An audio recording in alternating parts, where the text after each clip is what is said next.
Eastern men working there. So the FBI came the next day, arrested him and everyone else in the store that looked Middle Eastern. He spent 9 months in jail. During those 9 months, he lost his visa because he couldn't reapply for it. He lost his store. His wife had no means of economic stability since she was relying upon the husband. The children had no means of economic stability. He ended up getting sent back to Egypt. And that's just like one case of one individual of 10,000. Now, not all 10,000 of them got deported, but this is one city with 10,000 individuals, and this happened all across America. This stuff doesn't make the papers. One of the reasons why this stuff doesn't make the papers is because within the Patriot Act, you have gag orders. If I find out that you were arrested under the Patriot Act, I can't tell anybody. Otherwise, I can be arrested under the Patriot Act. And you might have heard with this section dealing with libraries in section 215. If an FBI agent comes into a library and asks for library records, if the librarian tells anybody about this, she'll be arrested. 5 minutes left. Within that section too, the FBI can take anything. The actual wording is any tangible thing. I want you to go to the federal. Actually, you can keep on this right now. It has a new meaning of search warrants within the Patriot Act. The FBI can go to the FISA court now, which is the secret court, which was designed really for means of only national security, but now it's open to all crimes. And the FBI can say, I want to look into this person because I believe he is smuggling money through his strip joint, or if he robbed a convenience store.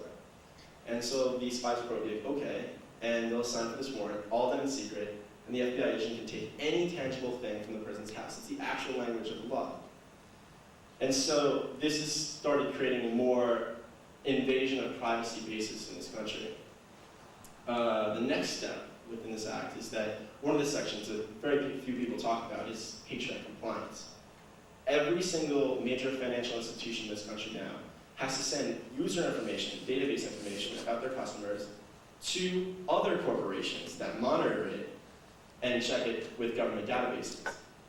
Now, I'll go over this again because it's kind of complicated, but what it is that when they signed the Patriot Act into law, they said within 2 years, every business that's a financial institution, that's a bank, an insurance company, credit card holder, they have to take every live transaction that they do and send it to another corporation.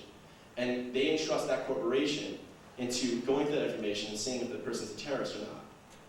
And so what this means is when you go to Washington Mutual and take out $5, instantaneously there's another business that's checking over that. Not to mention that that other business can resell your information. That's one of the major reasons for the whole growth in spam in this country, is because all of your private information now is completely open for everyone to see. This got expanded when actually Saddam Hussein got captured. It was a Saturday Saddam Hussein got captured. It was a secret piece of legislation that was passed by George W. Bush within a piece of fiscal information. And that in itself said that now any business may be targeted for Patriot Act compliance. So right now, car companies have to actually sign on to give out their information to these other corporations. And behind me right now is a corporation that offers Patriot Act compliance. Now, they have a 30-day free trial because it's mandatory for any corporation to sign up for this now.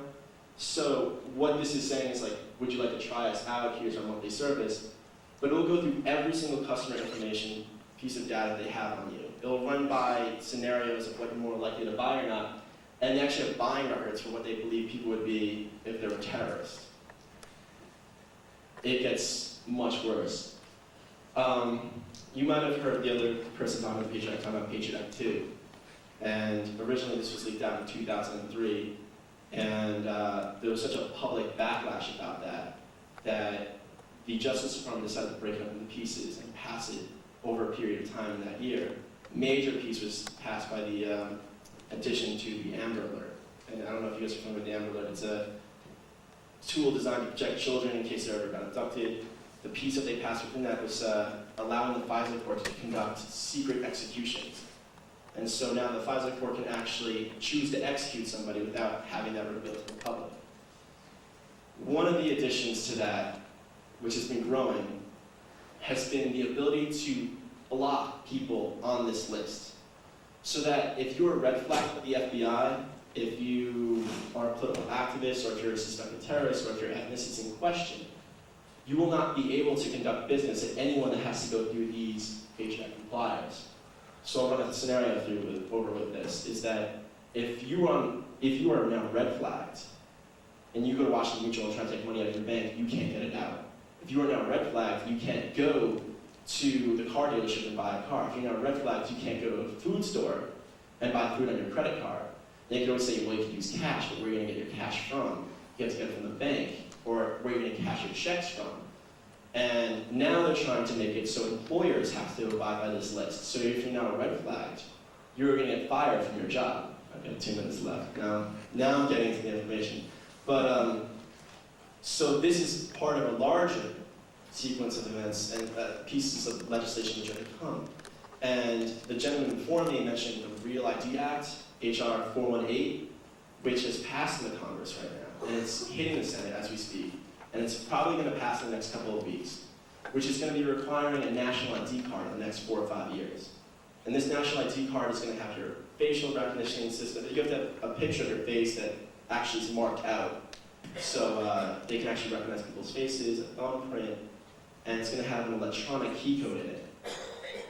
And what the ultimate goal is to shut off anyone that's suspected of any kind of criminal act, of conducting anything within a society, of buying anything, of being able to get food, of being employed by anybody.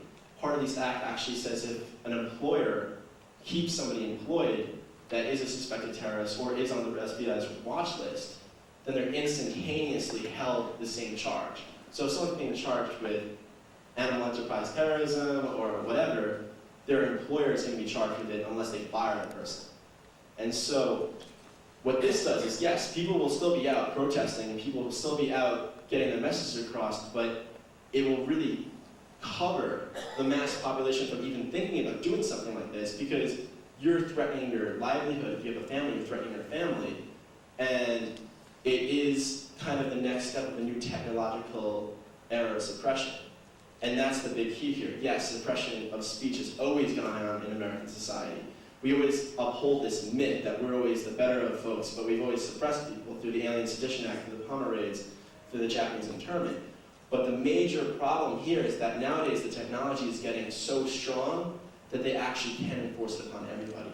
So it's not a handful of people anymore being affected, it's a majority group of people being affected. And in this country in general, you're seeing a slow emergence of this whole anti-Muslim movement going. You're seeing a slow emergence of this whole anti-immigration movement going. People were talking about Farmingville out in Long Island before. This woman did a documentary on Farmingville. It's an immigrant community. And while she was out there, people firebombed these immigrants' homes strictly for the fact that they're Mexican. And you don't really see this much in major cities, but out in the suburbs, people say Mexican, oh, they don't belong here. But what are they? They're Irish, and they didn't belong here 20 years ago when it was in the 1920s when people were against the Irish, or Puerto Ricans back in the 1960s. The idea of everyone being an immigrant has kind of faded out to everyone being American, even though we're all complete immigrant population. And so this whole repression is in part due to this mythology that if we're the good guys and they're the bad guys, then it's okay if we repress the bad guys because they're only bad guys. And this idea of an American identity, that we're not immigrants, we're actually Americans, holds that up, because unless we had that, then we couldn't say that they're any different than us, because if we're immigrants as well, then we're all the same. And so right now you're seeing this out in Iraq and Afghanistan, and it's going to slowly be growing unless we do something about it. And you're seeing an upbringing of who to hate. And the sad part is, as this goes on, in my workings, a lot of people within immigrant communities that have stopped feeling the hatred nowadays are afraid to help out those who are feeling the hatred. Especially in the civil rights movement back in the 60s, if you go now, there's a lot of people that in the African American community are more afraid of standing up for people within the Arab community because they fear, the limelight's not on us right now. We want to live our lives. But the thing is, we all got to stick together on this, because the truth is, it's going to come back to the Jewish community. It's going to come back to the African American community. It's going to come back over time. Every decade, we always choose a new person to hate. And that's the truth. And unless we do something about it now, and unless we unite together about it now, we're just going to get stuck in this continuous pattern. And I just want to do one quick thing. You can go to the list of bigger